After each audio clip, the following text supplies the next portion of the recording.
Welcome to the University of San Francisco Dons Baseball Hot Stove Preview Update. I'm Brian Professor B. Davis here on the campus of University of San Francisco. We're here. This is beginning our 19th year together, 19th season. We've been together since 1999, 19th season, and Nino Giarratano, glad to be back. Yeah, Brian, nice to have you. Well, it's been well orchestrated. It's been a while since we've last talked. We talked during the winter break, and a lot's been going on. The team just got done with practice today. Guys getting ready for the baseball season, which is coming up 2 weeks from Friday. Dons this year will open up against Northern Colorado for the home opener 4-game set. We'll get to about that with the tickets and all that coming up. But Coach, what's been going on down on the field though? Guys are just going after it, and practice looked real good today, guys. Yeah, Brian. The guys. Obviously, everyone's working hard, and they want an opportunity to be successful. So it's a little different this year. We got ourselves a field that we could actually practice on, and we're excited about it. Yeah, around this time last year, we were practicing over there in Oakland, and going back and forth, and then we didn't get the field ready till mid-season. So now they get the full field now. Yeah, last year was a was a rough ride for us, playing 45 games on the road and having to try to overcome a lot of adversity. But we're in a good situation now. Practice is going good. Fellas are doing their thing, and we're excited. Also, as we're looking towards the season, got that entire team, 9 starters back, including you added a few new ones. Your thoughts so far with the?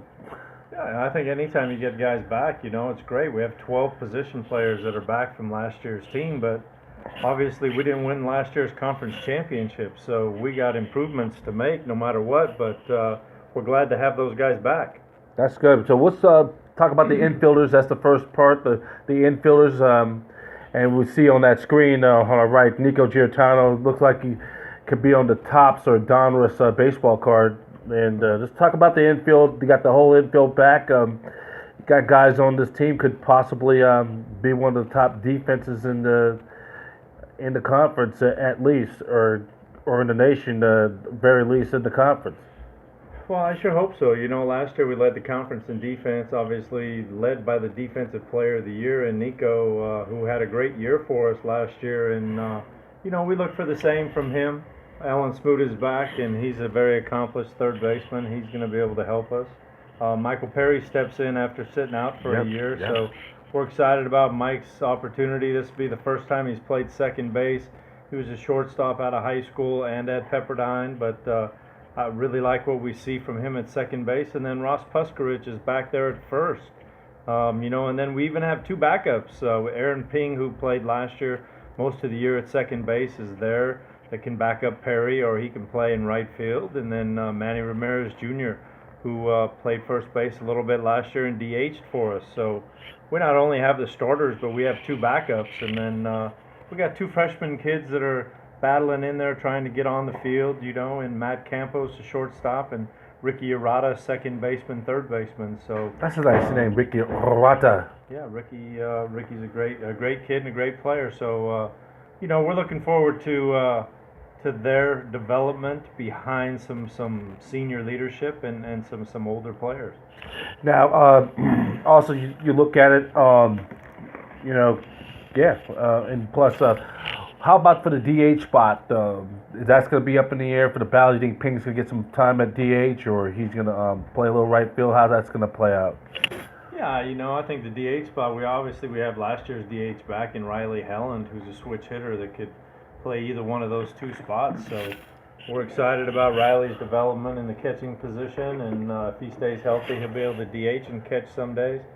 Dominic Marolio will DH when he doesn't catch.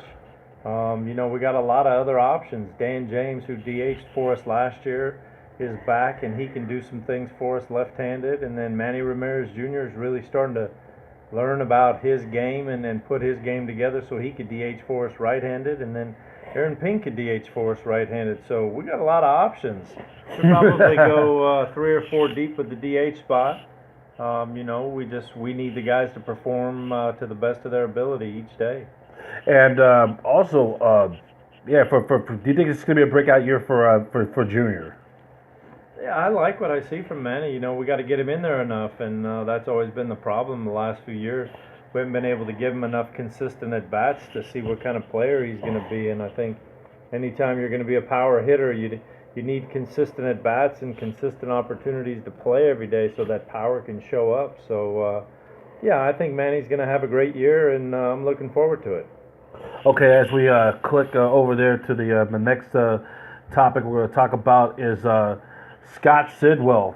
Scott Sidwell, we talked about recently. He just got signed to he's been named to the head baseball committee, and that's a big boost for the Dons. So he's going to be in charge of on the day of the selection for all the teams, and he's got to be the one to go on ESPN and talk about who got snubbed, and could be controversy one way or the other that one team didn't get in, and that's his was in charge of that this year. What are your thoughts?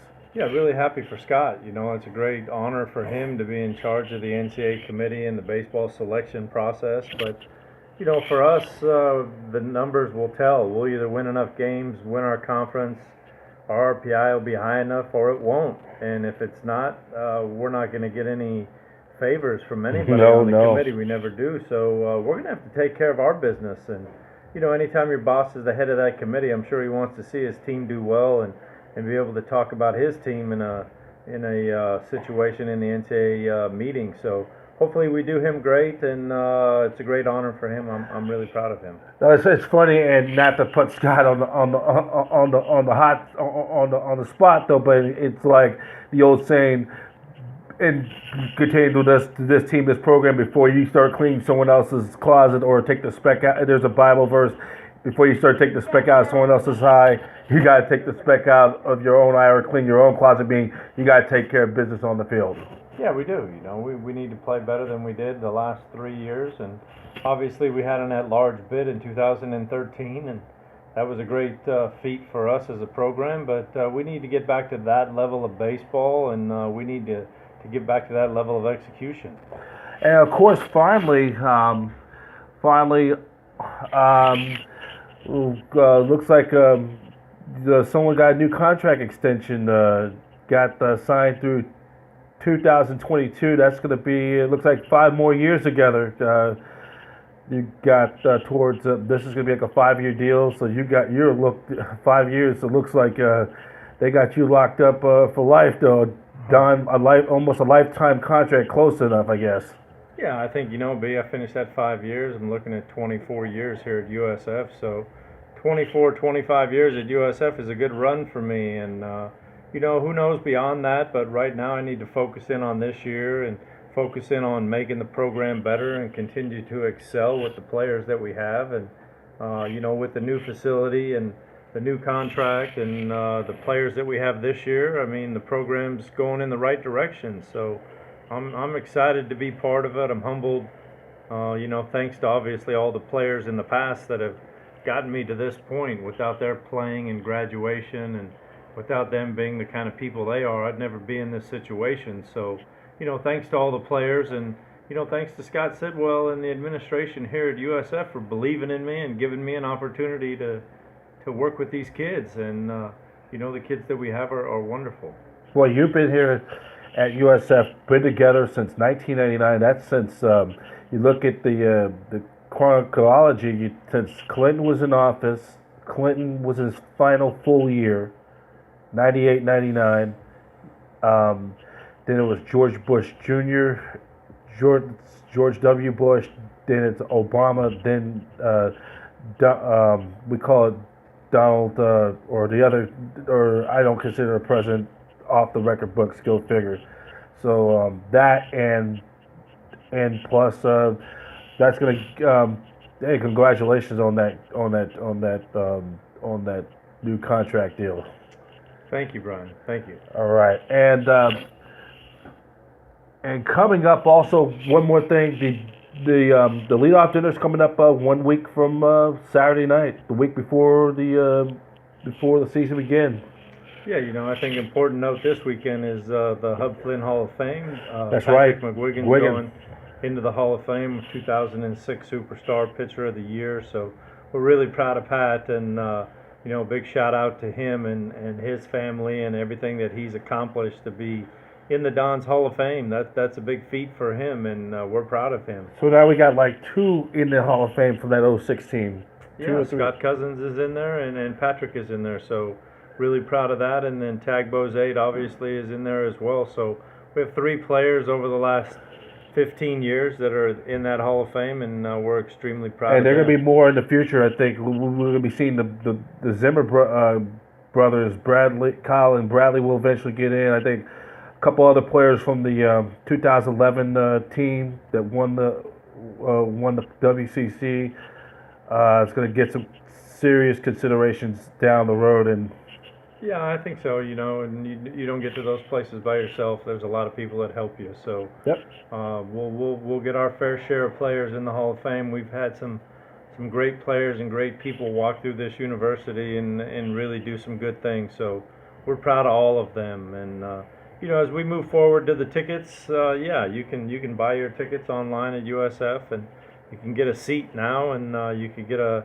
4-top, or you could even rent the bottom portion of that and do some things. So we're excited, to get fans out here, maybe pack this house and give us a home field advantage for a change.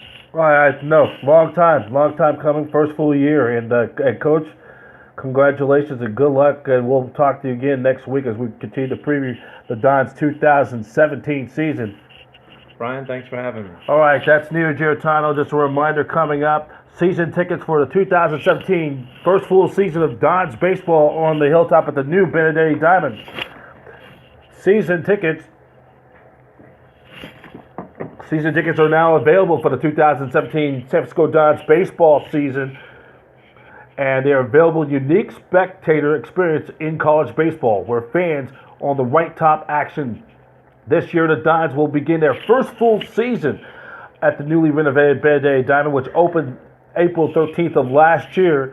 Will feature 25 home games, including a 4-game opening series set versus Northern Colorado, February 17th. That's 2 weeks from Friday, with the first pitch set for 2 p.m. USF will be opening their home for the first time since 2013, part of the festivities as the Dons prepare for their first full season at the newly renovated Benedetti Diamond. Both single game and season tickets are available now for $150. Reserved chair back seats. Reserved season tickets $100. Require a $150 seat license for a grand total of $250. Single game tickets for the reserve are set for $15 for both adult and youth, $10 for seniors 65 years of age, and for adults and children of the season ticket package, $250 represents a saving of $125 on the season. General admission tickets will be for fans to sit on the grassy field.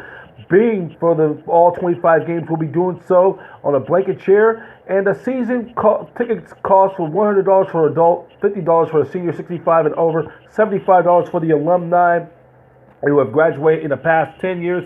Single game tickets are priced at $10 for adult, $5 for a senior 65 years of age or under, and free for faculty, staff, and children under 12 years of age. The general admission season tickets offers $150 for adults and $75 for seniors. And don't forget, the season starts with the 15th annual Monsignor Moran's leadoff baseball dinner, February 11th. The evening will feature a cocktail hour beginning at 5 p.m. with the dinner at 6 p.m. And the auction will include the 2017 USF Dons. You can purchase your tickets at online at usfdons.com. And for Dons Ticket Box Office, 415-422-USF. This has been the USF Dons baseball report. Brian Professor B. Davis for Dons TV. Dons TV is an association with the Arena Sports Network Bay Area.